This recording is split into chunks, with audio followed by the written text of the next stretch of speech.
Tuchukulie kwa mfano ndani ya matatu. Yaani mtu mzima na miaka zake hizo miaka zote. Mtu ajui kujua kuandika note. Note tu peke yake. Kusoma kweli itasaidia. Nini nakusumbua na nini? Nauliza. Ni bwana. Chupea. Okay. Mama yangu. Don't you dare. Haya, kwani wewe nini wewe? Yaani wataka kumpiga. Huwezi mpiga umpige nini?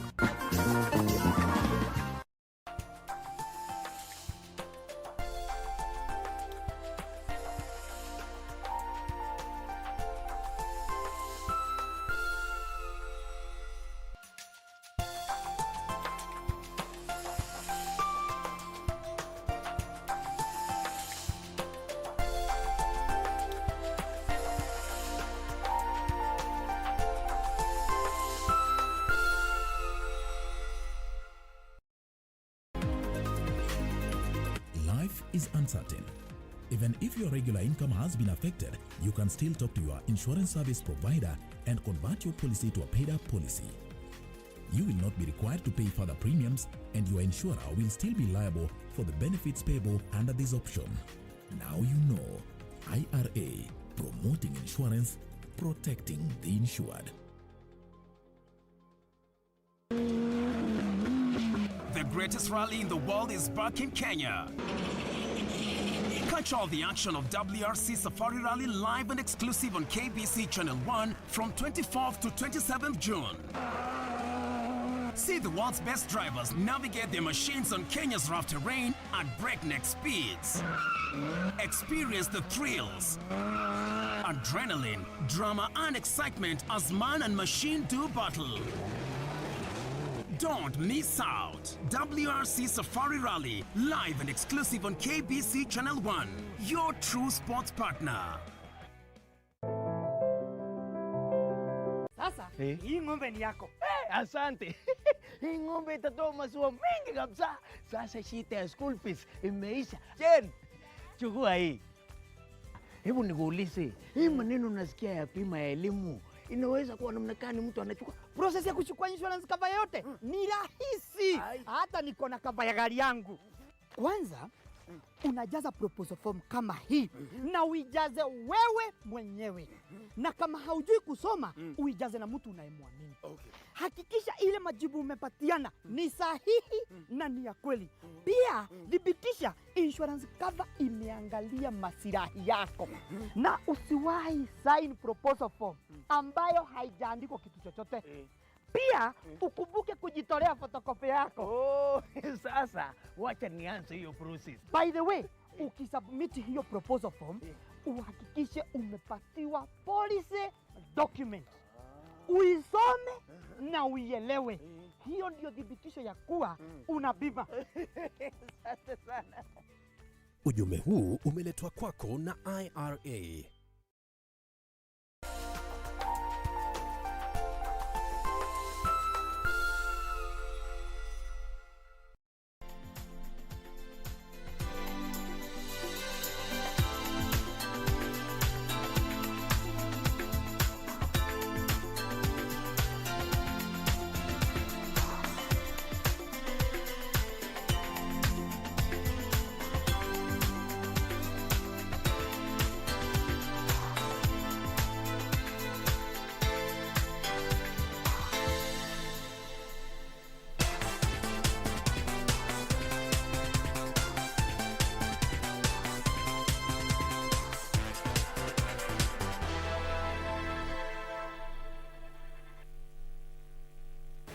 Good afternoon and welcome to Channel 1 Lunchtime News. My name is Ben Troy Njue. Susan Thuku will be our sign language interpreter for this afternoon. Let's keep this interactive at Ben Troy Njue at KBC Channel 1. Remember, we are also live on Facebook, YouTube, and also on Twitter.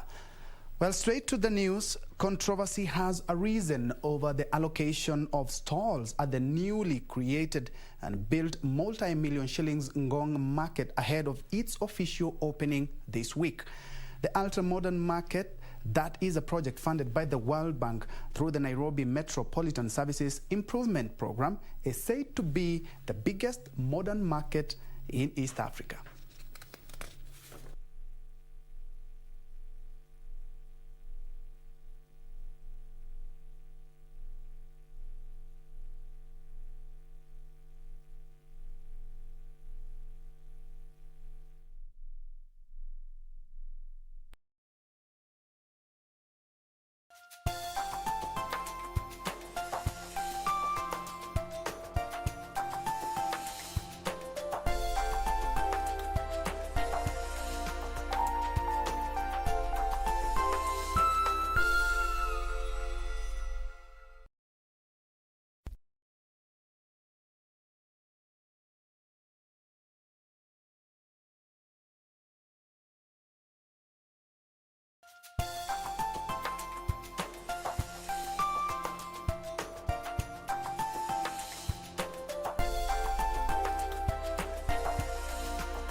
Tonight on KBC Channel 1.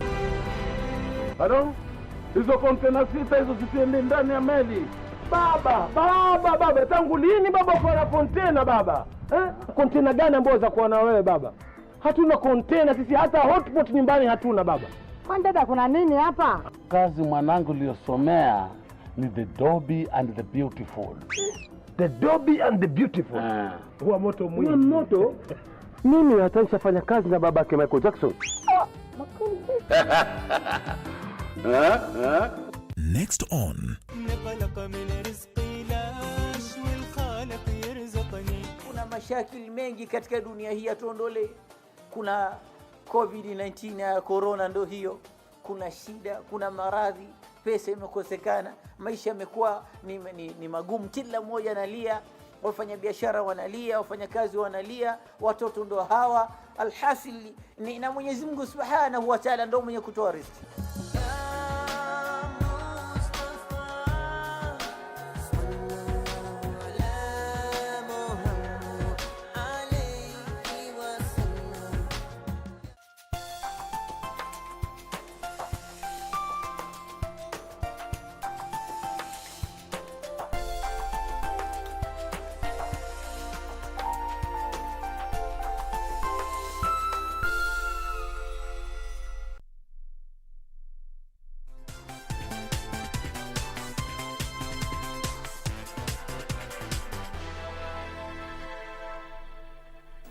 We do apologize for that technical hitch, but we have rectified and back to the news. Lensa Odingo will be a sign language interpreter for this afternoon and not Susan Thuku. My name is Ben Troy Njue. President Uhuru Kenyatta has filed a notice of appeal against a High Court judgment that stopped the constitutional amendment push. We'll get that story in much later after it has also been looked into. But controversy has arisen over allocation of stalls at the newly built multi-million shillings Ngong market ahead of its official opening this week. The ultra-modern market, that is a project funded by the World Bank through the Nairobi Metropolitan Services Improvement Program, is said to be the biggest modern market in East Africa. The 4-story ultra-modern market in Ngong Town, built at a cost of 700 million shillings, is built to be the largest market in East Africa, with a capacity of 2,300 stalls and modern offices ready for occupancy. But traders are already crying foul over the allocation process, citing bribery. Ni vizuri tujikinge na tujihadharishe katika hali ya wale ambao wanataka kuharibu mradi huu. Tunajua kuna utapeli hapo, kuna wakora, kuna wadanganyifu, kuna wenye siasa duni ambayo lengo yao ni kuhakikisha kwamba hii mradi haijafaulu. The bone of contention is the allocation of the more than 500 extra stalls, with a group of unscrupulous individuals aid to be demanding 250,000 shillings for allocation of a stall in the new business hub. Armed security officers have been deployed within the precincts of the market to control access to the building by members of the public. Kajiado County Governor Joseph Lenku, who oversaw the allocation of stalls to the first batch of traders, urged them not to give in to bribery demands. We are here with the Office of the County Commissioner with the assurance that the police are investigating those peddling rumors that something small, kitu kidogo itatolewa. Residents and traders hope the market will propel Ngong Town to a 24-hour economy and attract more investors. Mama, sisi kama sisi wa mama Shingomada ana bana tunafurahia sana kwa sababu tukipata hii soko tunajisaidia sisi wa mama sote ambao ya kikundi. Na sisi tunashukuru kama vijana kwa sababu tumepata choo leo na bado tumekuwa promised mambo ya hall na tushaingia. Sisi tunapenda kufanya kazi. Na kwa sababu tumepewa hiyo nafasi tutajitolea kwa sababu tunaweza. For Channel 1 News, I'm Nisi Imano Okoth. Elsewhere, the government will set up a multi-agency team to look into the alleged transfer of public land to private entities. Lands Cabinet Secretary Farida Karunei says the government will not engage in unlawful degazettement of public land, and all grabbed parcels will be reclaimed by the government. The CS, in the meantime, assured Kenyans on the effectiveness of the National Land Information Management System, saying it will help weed out cases of land fraud. Last month, the government launched the National Land Information Management System to, among others, rid the sector of perennial graft. Lands Cabinet Secretary Farida Karunei says the government is also moving to ensure it prevents the registration of all illegally acquired parcels of land. Categories of issues as we've gone through the platform, there are those parcels of land that were allocated to citizens, but due process was not followed. To those ones, we might regularize by just following the due process.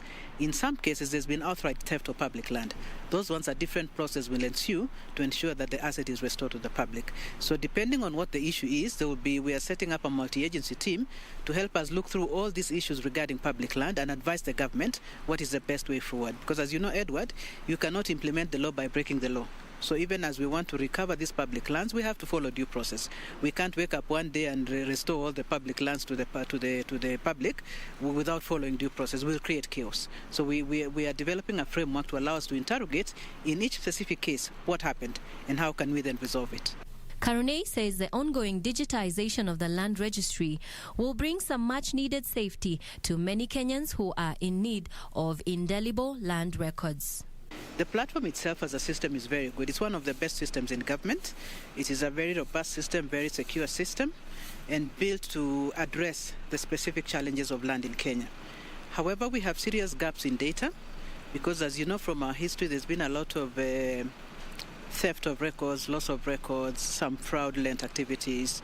So all these things have contributed to the lack of integrity in data. As we built the platform, we're looking out for three things. We're looking out for integrity of data, for completeness of data, and for accuracy of data. The CS says by December, the National Land Information Management System, which is already live in Nairobi, will be cascaded to 20 other counties. Yeah, so when the President launched the National Land Information Management System last month on the 27th of April, he said that another 20 counties will come on board by December. So we're working on that. Apart from the 4 counties of the Nairobi metropolitan area, that is Kiambu, Machakos, Kajiado, and Murang'a, we want to onboard another, I think, 16 counties so that we have a total of 19 to make 20 by the end of the year. Then in January of 2022, we'll start to work on the rest of the country. If we manage to cover the 20 counties this year, it means we'll have a balance of 27, which we'll then work on the whole of next year. So we are hoping by the end of 2022 that we'll have brought every county onto the digital platform. Karunei expressed confidence that the digitization of land records will help curb land ownership tussles and promote investors' confidence in the country. And elsewhere, the National Youth Council has received a major boost after Sigma Pharmaceuticals, a public listed company from United Kingdom, donated 34,000 KN95 face masks that will be distributed to vulnerable youth countrywide. Ashish Shah, representing Sigma, said they will continue partnering with the government on providing other personal protective equipment. Youth Cabinet Secretary Joe Musheru lauded the gesture, saying it will go a long way in helping youths in the fight against COVID-19 pandemic. At the same time, Musheru challenged youth to actively participate in the upcoming elections in the council.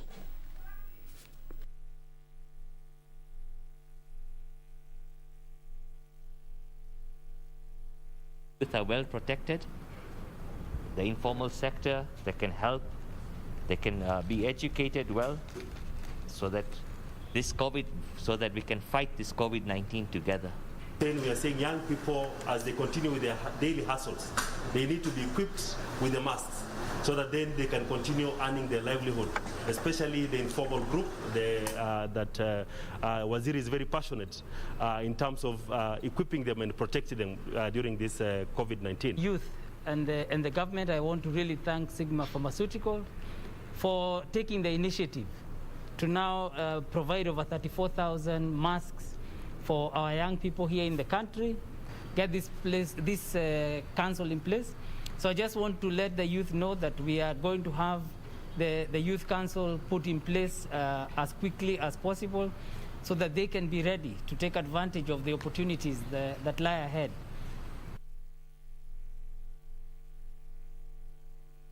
Kenya and the United Kingdom have reaffirmed their commitment to ending instability and creating business-friendly environment in the northeastern region. British High Commissioner Jane Marriott says the UK will continue to support the Kenyan government in the provision of quality and affordable healthcare, creation of job opportunities, and green cities. Marriott was speaking in Mandera when she launched the Sustainable Urban Economic Plan, a Kenya-UK partnership program which aims at providing jobs and livelihoods for the youth and other vulnerable groups. So let me start by recognising that we're living in extraordinary times. The COVID-19 pandemic, the locust invasion, security and stability threats, and the realities of climate change have impacted the world negatively and eroded economic opportunities, particularly for vulnerable populations. The UK is committed to supporting Kenya to respond to these challenges and to build back better. We're working with the national government and county governments like yours to promote resilient recovery. The British government, because they have supported us. You are talking over almost 10 billion coming to our municipalities. This is support that is going to turn our new municipalities into investment magnets. Know that that is one of the biggest initiatives we've had in Northern Kenya since independence. And we want to assure you of continued support so that the infrastructure that we are building, the Horn of Africa transformative infrastructure is completed, and this region is changed forever. Moving on, a section of leaders has commended infrastructural development in learning institutions, saying it has gone a long way in stemming the spread of COVID-19. Ruiru Member of Parliament Simon Kengara says congestion in schools poses a big challenge in the war on the global pandemic, urging stakeholders to complement ongoing efforts to ensure social distancing and provision of necessary amenities needed in the anti-COVID campaign. The lawmaker was speaking at Ruiru Girls High School during the groundbreaking ceremony for the construction of an academic block. Pata yote milioni 20 tayari tumepata milioni 10 ambayo sasa tutaanza maabara na labda darasa moja na tunajua litakamilika mwishoni mwa mwaka.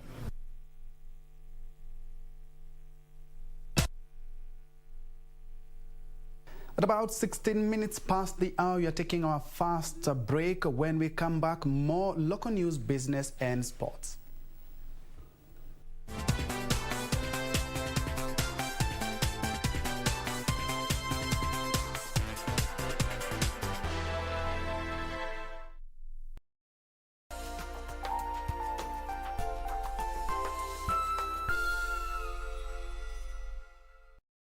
Kupata skiza tune hii, Ufunuo wa Yohana 38 dial *811 *817#. Wakati mwingi katika maisha binadamu hujipata kwa shida, unapata ya kwamba hauna usaidizi unaohitaji, biashara zinaisha, hakuna mapato ya kila siku. Lakini hata kwa hayo yote, Biblia inasema ya kwamba katika kitabu cha Ufunuo wa Yohana mlango wa 3 mstari wa 8, na yajua matendo yako. Tazama, nimekupa mlango uliofunguliwa mbele yako. Ili kupata skiza tune hiyo ya Yohana 38 dial *811 *817#, dial *811 *817#. Next on. Sasa poa sana. Umekaa muda bila kuja hapa. Si unjui last time nilitengeneza nywele vibaya sana. Na vile tumetengeneza vizuri. Kwani siku hizi ni pesa una ama nini? Tangu nikushuke. Chau. Pesa ama shughuli. Pita napiga. Ngoja kwanza niongee. Na haraka kidogo tafadhali. Una haraka? Unaenda wapi mama? Useme wewe ni nini unafanya pesa yako wewe? Nini? Wewe lama. Na bado unaendelea kucheka. Ni nini? Mse unafanya nika umetoka kunyolewa na kiposho mil mse. Acha mchana. Huo ni ungwana.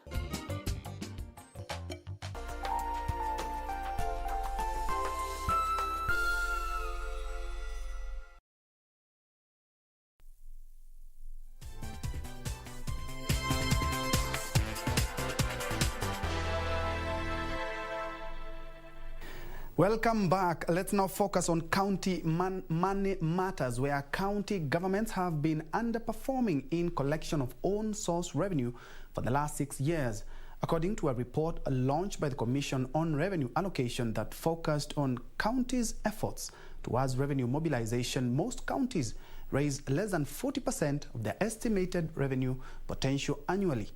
The below-average performance, according to CRA, has seen counties scramble for equitable share from Treasury, and delay in disbursement paralyzes county service delivery. Only 3 counties of Embu, Bungoma, and Garissa are said to have recorded massive growth in own-source revenue collection since implementation of devolution. CRA, which at the same time has released training guidelines for counties' own-source revenue, says devolved units have the potential to fund their own budgets. In financial year 2019-2020, the counties targeted to raise a total of 54.9 billion, but only realized 35.8 billion, or 65% of the target. This underperformance has implications in execution of county government's budgets, and in many cases leads to accumulation of pending bills. The other critical area that this report shows us is as far as revenue streams in counties is concerned. What we found out is that less than 10% of revenue streams in counties contribute more than 80% of what all counties collect. What does this tell us? It tells us that counties should only focus on those streams that can give them more than 80%. And as we've seen on the report, only 10% of those streams contribute more than 80%. And the report makes key recommendations, which in our view, or the view of the Commission, if the county governments implement these recommendations, we're going to see a significant improvement in the levels of revenues corrected.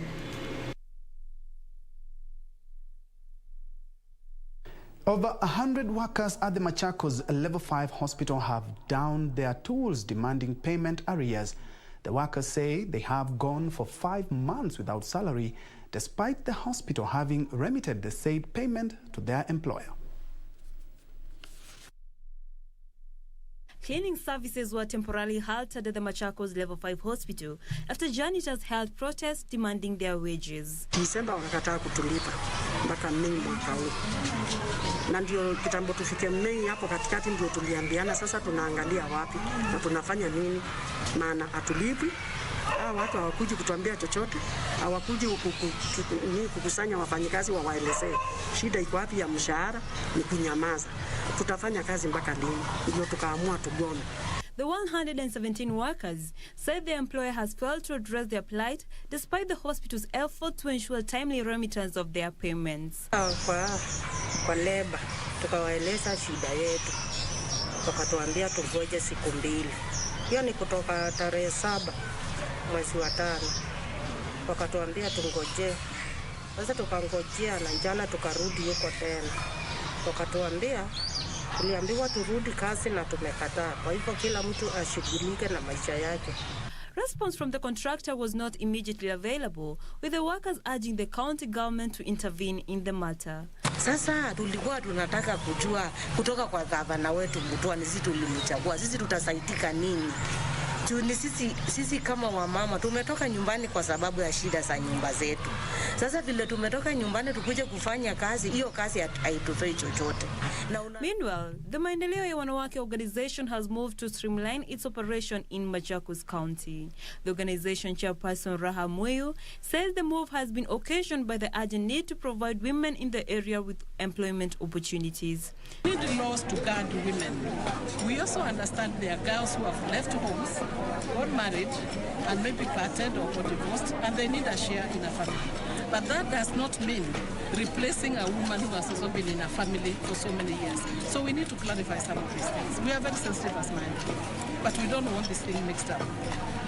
We want our girls to get their rights, but we also want a married woman who has lived in a family for so many years. When the husband goes, they do not become victims because everybody wants to tell you what to do. The organization has partnered with a local bank to provide women with credit facilities. From Machakos to Malindi, where a section of Malindi resident is calling for an immediate solution to the runaway environmental pollution in the area. The locals say the burning of toxic waste at the dump site in Kasuarina area has left them exposed to respiratory diseases. They want the dump site relocated. Area of Malindi say smoke emanating from a dump site in the area has left them a worried lot. The locals say many of them have developed chest pains and respiratory complications due to the pollution caused by the burning of plastic and other toxic waste. Kumekuwa nikisumbuliwa na kufua kichwa, nisipojua kabla ya kujua tatizo ni nini. Nilikuwa napata wakati mgumu sana, lakini baadaye ndio nikaja nikagundua kwamba ni takataka zinazochomwa maeneo hili la Timboni. The locals say the dump site posing a great danger to their well-being. And there's a village called Mayeye, and there's so many people living there, and they don't know what's going on. They don't know why they're coughing, why they've got headaches. It's appalling, and our voice has to be for all the voiceless as well, for all these people that don't realise we must get some help here. When the winds are coming from the south, which is a good 7 months of the year, this entire area all the way to town is affected, and when the winds change in November for 3 or 4 months of the year, the whole of Mayungo, Jacaranda and all the way to Watamu is affected. The residents are calling on the government to move the dump site or provide an alternative to waste management in the area. For Channel 1 News, I'm Nisi Imano Okoth. Now, a pastor at the Anglican Church of Kenya, Mount Kenya South Diocese, has lauded police officers from Kingero Police Station in Kabete, Kiambu County, for their swift action that saw him rescued from the hands of abductors.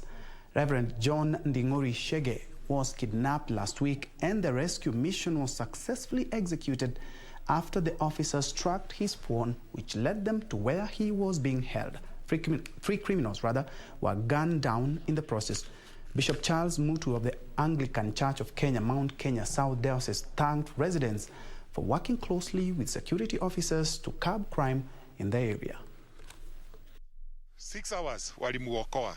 Tunashukuru sana kwa sababu hawa watu walifuatana na hawa mpaka wakawashika.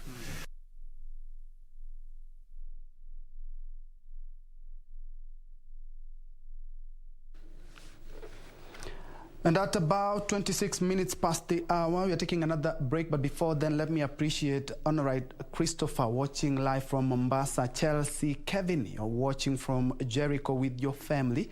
Oyando Wycliffe, you're watching live from county number 045, Kisii branch. Zachary Othiambo watching from Oyugis. Joseph Muia, nakupata hapa loud and clear. Thank you. Mos Enoth watching from Nairobi CBD. Keep them coming. Let's take that break.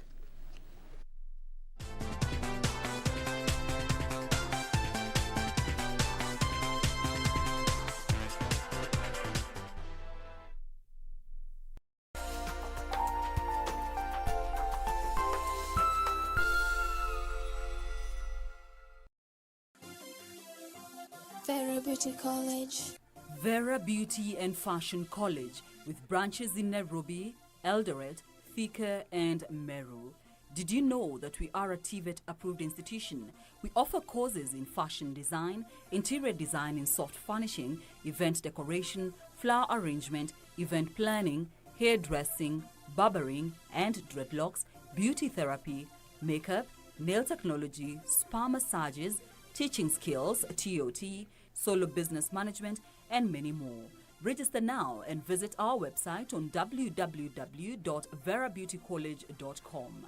You can also call on 0725-923-550 Nairobi branch, 0728-087-689 Eldoret branch, 0722-227428 Thika branch, 0725-000-706 Meru branch. Vera Beauty and Fashion College, a TVET approved institution.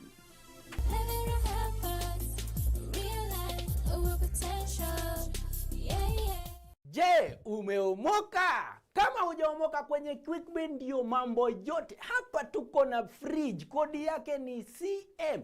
Tuko na gas cooker, kodi yake ni CK. Tuko na TV, kodi yake ni TV. Tuko na simu aina ya Samsung ni SM, ama Oppo ni Oppo. My friend, mahali popote unanitizama, eka hizo kodi zake kisha utume kwa 4032353. 4032353, alafu utakuwa unaomoka na hizi bidhaa. Kumbuka, kwenye QuickBin ni bidhaa bora zaidi kwa bei ya chini.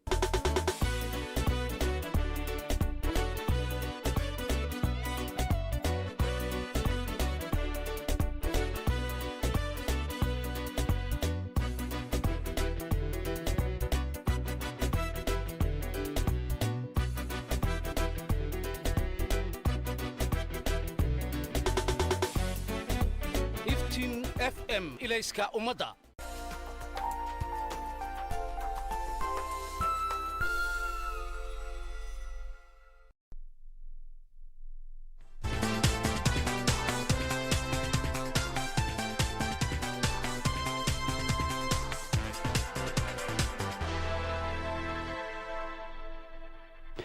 Welcome back. You are watching Channel 1 Lunchtime News. Moving on, drama ensued at Kenyatta University Hospital mortuary in Kiambu County after the hospital allegedly denied to release the body of a 60-year-old man despite the payment of hospital bills amounting to over 1 million shillings. The family of the late Peter Gathende Njuguna is accusing his first wife of colluding with the hospital administration to frustrate their efforts to bury him.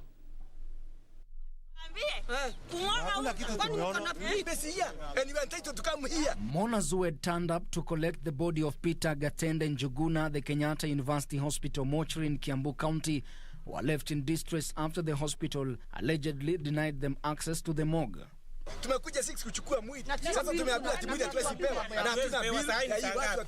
late Njuguna was to be interred on Tuesday at the family home in Kiamburu village, Lari sub-county, but that did not happen. Hakuna document yote ya kutuonyesha tusibebe mwili.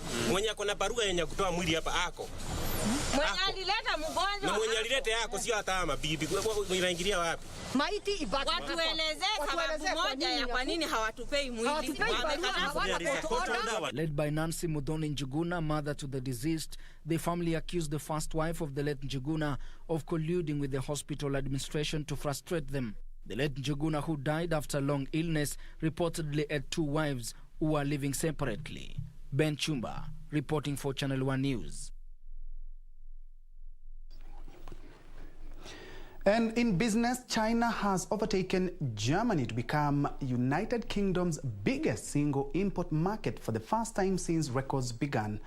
Goods imported from China rose 66% from the start of 2018 to $24 billion in the first quarter of this year.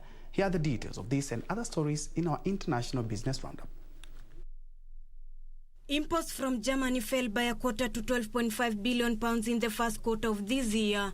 The change came as trade with the European Union was disrupted by Brexit and the pandemic boosted demand for Chinese goods. The Office for National Statistics report says German imports to the UK had fallen since April 2019 amid uncertainty over the details of the Britain's exit from the EU. Germany's motor industry also felt the impact of the pandemic as both vehicle production and global exports were hit. In the UK, demand for new vehicles slumped as car showrooms were shut down due to lockdown measures. Exports of goods to Ireland saw the greatest proportionate fall on the UK's top 5 exporting partners after the EU transition period. Elsewhere, ExxonMobil Corporation's 12 directors are up for election Wednesday in the first major boardroom contest where climate change is a central issue. Exxon has long fought to keep climate activists at bay, negotiating with big holders to supply details of its emissions and publicly supporting carbon reduction. BlackRock, Exxon's second largest shareholder, struck a blow to those efforts by supporting 3 nominees from activist fund Engine Number 1, which promotes sustainable investments. The viabilities of Exxon's climate strategy and past resistance to shareholder concerns lay behind BlackRock's vote. Finally, Marks & Spencer has reported big losses for last year as the pandemic took its toll on clothing sales. It made a pre-tax first quarter loss of £201 million, down from £67 million profit in the previous year. The losses were mainly due to the performance of its clothing division, which suffered as non-essential retail was shuttered during lockdown. The retail said sales had been growing since reopening. The chain said it had received government support of £306 million, which had partly offset the effect of lost trade and enabled it to keep its employees on. Elsewhere, Kenya is positioning farm tours as one of the experiences to be sampled by both local and international travelers in line with the strategy to diversify its tourism products and experiences. Kenya Tourism Board has launched farm tours in Gatura Greens Tea Farm in Murang'a County, with KTB Company Secretary Alan Njoroge calling on farm owners and producers encouraged to package tours for tourists. Here are the details of this and other stories in our corporate briefs. Even though Kenya's key tourism products have mainly centered on safari and beach destinations, the country is keen on diversifying to tap tourist opportunities in agriculture.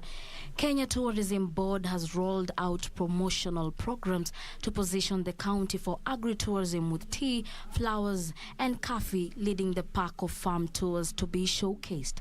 KTB plans to leverage on tea, cut flowers, and coffee that generates a lot of interest in the country for farm tours.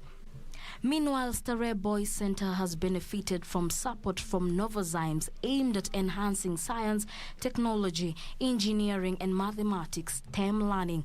Novozymes Kenya has sponsored the renovation of Starehe Boys Center's 2 biology laboratories and invested in new equipment to provide a conducive environment for students to develop key skills like creativity and problem solving, and an avenue to engage in practical learning. Our greatest pride is when a child comes from poverty and goes through Starehe, they are transformed and then go back to impact their families and to impact society.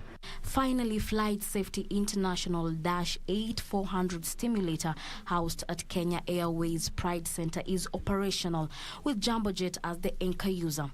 The stimulator, which is the third in Africa, will support high-quality pilot and maintenance crew training and is expected to improve operational efficiencies and reduce jumbo jets' operating costs by at least 10%. It would cost us about,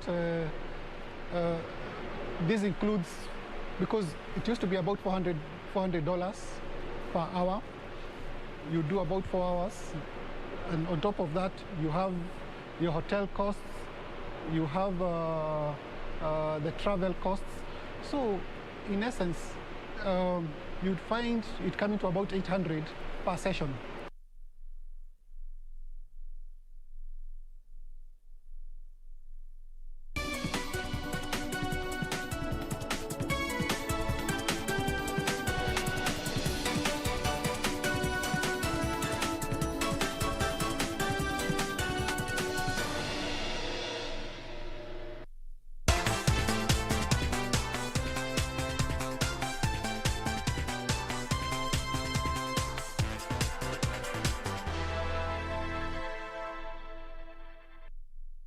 And on to our top story this afternoon, President Uhuru Kenyatta has filed a notice of appeal against the High Court judgment that stopped the constitutional amendment push through a popular initiative. Through his lawyer, Wahome Gatonye, the president faulted the 5 High Court judges for proceeding to hear and determine a matter against him without ensuring he had been served in person by his accusers. In a notice of appeal, President Uhuru Kenyatta claims he was not served in person by the applicants in the High Court case, which challenged the BBI initiative. According to his lawyer, Waweru Gatonye, the head of state has questioned the basis of the judge's verdict that he had violated provisions of Chapter 6 of the Constitution on leadership and integrity. Meanwhile, the Court of Appeal has certified as urgent the application filed by the National Building Bridges Initiative Secretariat, ODM leader Raila Odinga and Attorney General Paul Kiara, contesting the High Court judgment, further directing the parties to file and serve within 3 days. This coming as Budalangi Member of Parliament Raphael Wanjala called on the Court of Appeal judges to put the interest of the country first during the hearing and determination of an appeal challenging the decision of the High Court, which found the Constitution of Kenya Amendment Bill 2020 unconstitutional. Katiba tulitengeneza, lakini iko na udhaifu wake kidogo hapa na pale. Ndio tunataka kurekebisha. Hii katiba tulitengeneza ni yetu. Si katiba ilitutengeneza, ni sisi tulitengeneza katiba. So lazima tupatie nafasi tuangalie zile pemba ambazo zinaumiza sisi. Kwa sababu sisi ndio tumeva. Speaking in his constituency, Wanjala defended the BBI amendment bill, saying the initiative will put the country at peace by ending conflicts that arise during electioneering period. Ben Chumba, reporting for Channel 1 News.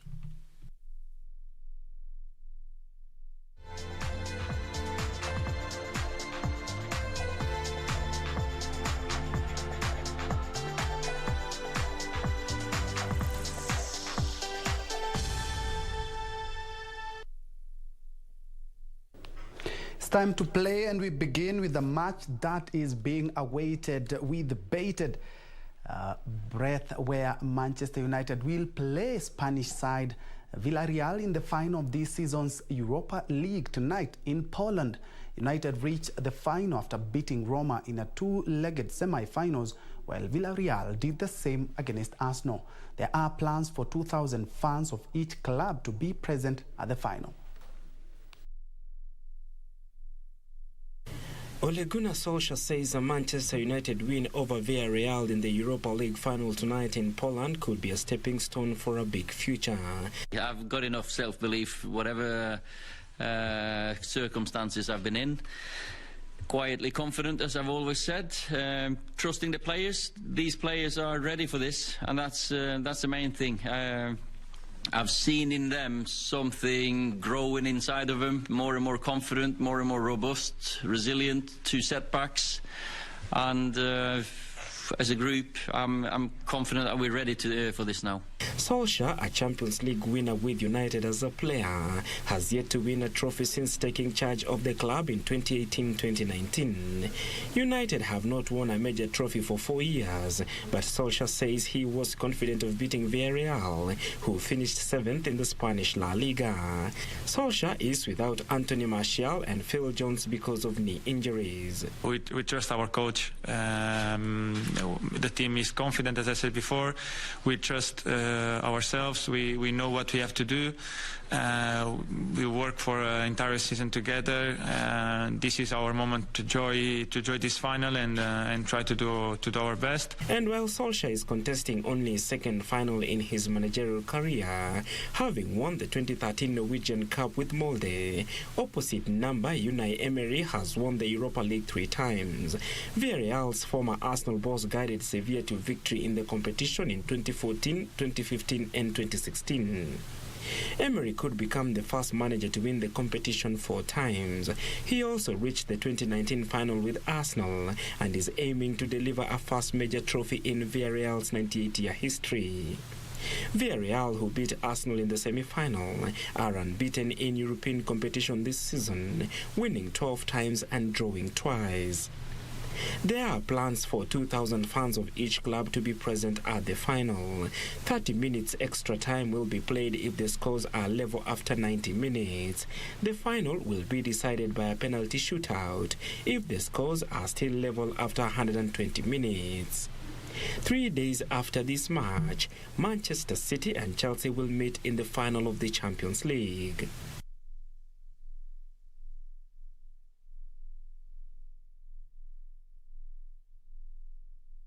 That's a really tantalizing match to look forward to tonight. But before I leave you, let's just have one more news article where Equity Group made 8.63 billion shillings in net profit during the first 3 months of this year, representing a 63.3% increase. The profit increase was powered by reduction of more than half of the loan loss provision to 1.27 billion shillings. The stock of non-performing loans increasing to 63.49 billion shillings, up from 44.6 billion shillings a year earlier. Equity Group slashed its loan loss provision from 3.12 billion shillings to 1.27 billion shillings. This was after the growth rate of non-performing loans load increasing by 4 billion shillings during the first 3 months of this year, coupled with a 31.89% increase in total interest income to 20.34 billion shillings, powered up by lenders' first quarter net profit, which increased 63.3% to 8.63 billion shillings.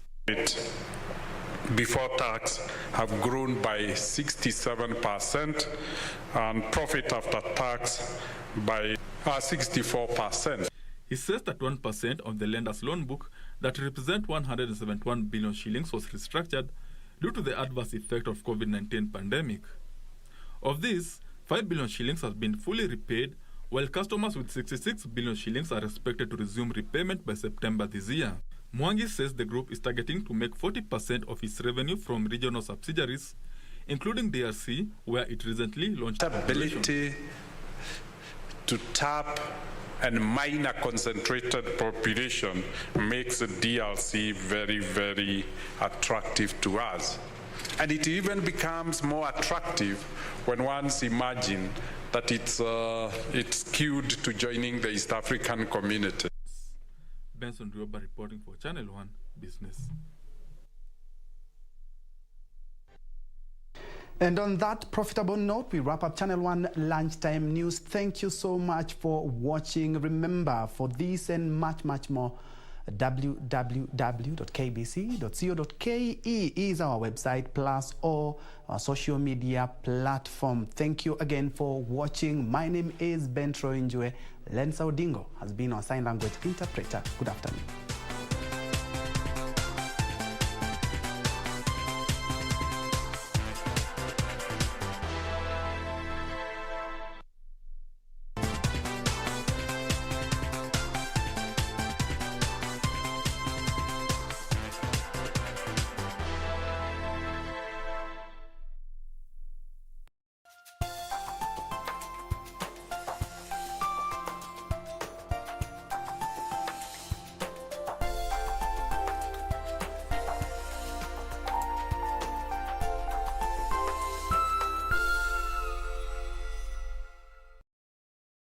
tonight on KBC Channel 1.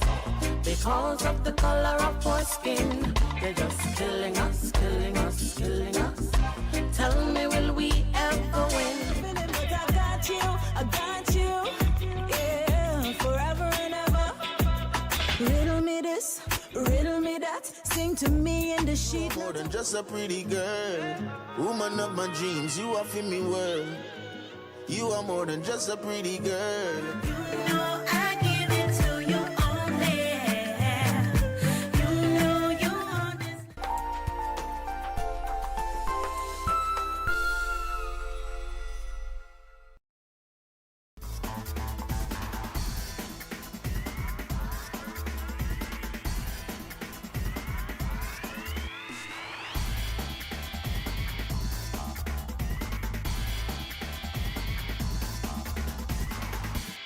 We are still on the countdown to the World Rally Championship at the Safari Rally Kenya, where memories were made of, among others, Mzee wa Kazi Azza Anwar, who's been there, done that with the Safari Rally when it was still a round of the World Rally Championship. And now, after 19 years, it is back in Kenya, and we meet him in Karen at his garage. Azza, we are actually sitting on one of your cars, 1982. Some of you are not even born. True. This car was the first car that I got brand new, and it came here especially for the Safari Rally. At that time, Safari Rally was World Rally Championship, and it was a new model we had not seen. We were so excited at that time, and in 1981 I finished the Safari in an old car as a first timer. Yeah. In 1982, with a brand new car, we didn't manage to finish. It fell apart. So that is part of the journey to where I've come, which is learning about what a normal car from the factory is. Yes, it could be fast, it could have performance, but it may not survive the Safari Rally. So you have to adapt them, and you have to develop them with a lot of work. And we did. In 1988, with this same car, we were second in this category in the Kenya Championship with Abdul Sidi. He was my navigator for the whole season, 1988. So we learned what to modify on it, how to make the car stronger, more reliable, survive Africa conditions. You know, they are tough. Our roads are tough. That is why Safari is famous. I remember very clearly 1995, 1998, at the traditional starting place and finishing place at the KICC. You are doing very well in the Safari Rally, and the crowds used to love you. Tell me about those two events. That is something I really thank God. I've been blessed. I have had good support from Kenyans enthusiasts who love rallying, and in my own way that I want to give back to motorsport and support enthusiasts. So it was very exciting days, because those days we were young. We were learning, we were trying to get used to new type of cars, and the challenge of the Safari, it was tough. At that time it was very long. So you had to really know how to survive in the events. And it was all more about endurance. Nowadays it's like a sprint. So what we will see this year in the Safari is actually a sprint. Very short, very fast sections. And they are not even on public roads like we used to rally. It's only in private land. All the competition of the Safari this year will only be on private ranches and private areas where normal traffic is not allowed. And that, of course, is for safety, because the cars are now going at tremendous speeds, and it is not really possible to have like boda-bodas and matatus and so on the same road. Would have accidents, and of course we don't want accidents. Before we talk about the cars, Azar, how many Safari Rally WRC have you participated in, and how many have you finished?